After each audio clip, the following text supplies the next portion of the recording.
Hi everyone, and welcome back to the Expert Strategies for Working with Anxiety. This is Module 7. This is how to work with conflicting sources of anxiety.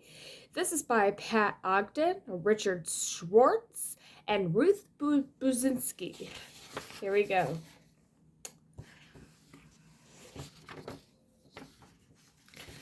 Dr. B. Anxiety and trauma can often go hand in hand. And when a client comes in struggling with both, it can be particularly challenging to work with. You see, like trauma, anxiety can get wired into the nervous system and take over the client's thoughts and actions. But what happens when the client is not only struggling with trauma-related anxiety, but also anxiety from another source as well? Dr. Pat Ogden discusses how she works with multi-layered anxiety and why the practitioner can be a crucial linchpin in the process. Dr. Ogden. Something that I want to look at if a patient comes in with anxiety is what are some of the sources of the anxiety. Patients can come in with anxiety about their performance. Maybe they were criticized for making mistakes at school or in their family, so they got anxious about doing the right thing and not making mistakes anymore. And that's really a relational piece that needs to be healed within the therapeutic relationship. There can also be anxiety from from a dysregulated nervous system from past trauma, a nervous system that's just revved up and can't calm down. And over time, that develops into pervasive anxiety that might have certain trauma triggers, but it also might not. It might just be a way of being for the person. I feel like those two are to be treated differently, and sometimes they overlap, which is the case I wanted to talk about a little bit. The case that I'm thinking of is a young woman who had both trauma and attachment failure throughout her childhood. She was abandoned at birth by both her parents. A neighbor took care of her until she was, I think, 5, and she was given away, finally. She was given away again. Finally, she was adopted, but her adopted parents, finally, she was taken into foster care. But her foster care parents turned her over to the authorities and the institutions when she was about 13. And she said she never had anybody she could count on, ever. During that time, she was often sexually abused and bullied. So there was the attachment trauma, the physical trauma, the sexual trauma. And one of her main beliefs about herself that made her anxious all the time was, I don't deserve love. I don't deserve anything. And this made her have this high anxiety. So one of our first interventions was to find out about the embodiments of that I don't deserve love and how she pulled in and made herself small and tight. And that tension exasperated her anxiety. So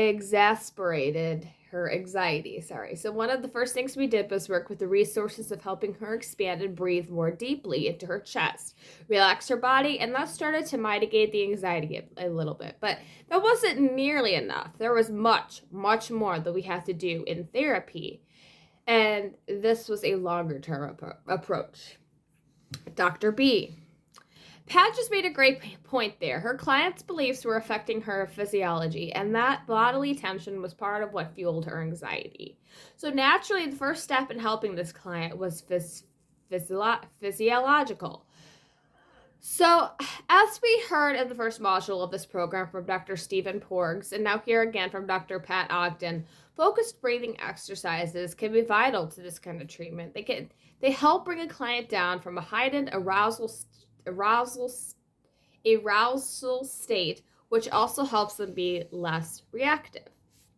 But as Pat continued to work with her clients, she knew that the physiological work was just one part of the process. You see, Pat still had to address an important piece of the puzzle, a piece that was also impacting the therapeutic relationship. Dr. Ogden. I think much of the anxiety for her especially was she would say, I'm going to fuck up, I'm going to mess up. And it went along with the feeling of, I don't deserve anything and I'm just a loser. So for one thing, we had to normalize that, normalize it. That's a natural belief that's formed from the kind of history you have. But second, we had to heal that within our relationship because she would also feel like she was messing up within our therapy. So if she didn't do her homework or if she wasn't able to carry through some of the gains she had made, she would go right back into, I'm a loser, and the tension would come back. So we worked a lot relationally. Like, we worked with eye contact. I would ask her to look into my eyes, and what does she see in my eyes? Does she see that I think she's a loser? Because I honestly didn't. I thought she was doing remarkably well given her history. So this nonverbal intervention, when she really looked, she could see that. She could see that I didn't think she was a loser. And so then we started taking that element of our relationship back to the parts of her, the very young parts that had always thought that she was just a screw up, that she didn't deserve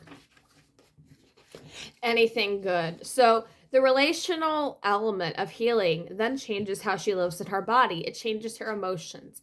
It starts to shift her beliefs about herself. I think that's often important with high anxiety, as are finding the somatic resources that can help calm it, like the deep breathing and the expansion in her body. Dr. B. So as we saw, when treating multiple sources of anxiety, it can be helpful to take a multi-pronged approach. And Pat gave us 2 ways to work with clients and this kind of anxiety. First, we can help resource the client with exercises that calm the body and diminish anxious sensations.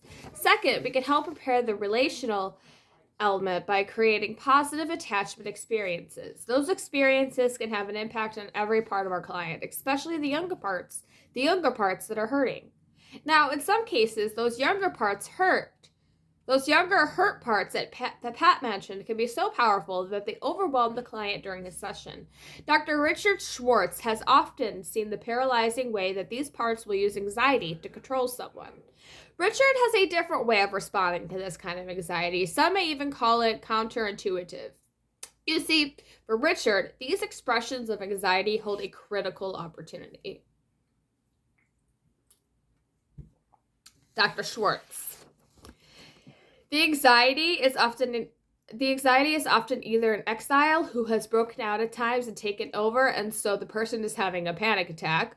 In contrast to many other psychotherapies, in particular trauma therapies, if I'm working with somebody and suddenly they have a panic attack in my office, I don't do the grounding thing. Like, look into my eyes, take some deep breaths, feel your feet on the floor. The problem I have with that is it gives the message to this little exile who just broke out that you need to leave. You don't belong here. So instead, when that's the case and they're having this panic attack, I say, it's so great you're here. You're so welcome here. I see you're really terrified and young, and I'm sure you're stuck in a really bad place in there. And we're going to help you. It will be a little easier to help you if you wouldn't mind pulling your energy out of her so she could be there with you. We're not going to lock you up again. We're just going to have you separate so Ruth can help you too.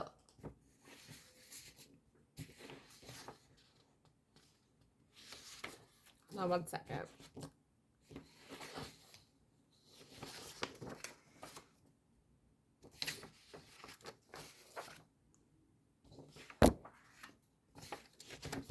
And boom, the client's grounded. And now I have her work with this very scared young part. So that would be one example of where the anxiety is coming from in exile. But there are protectors who will use anxiety to try to keep you small and safe and out of harm's way. And so if that's the case, then it's different. We just work with them the way we work with protectors in general.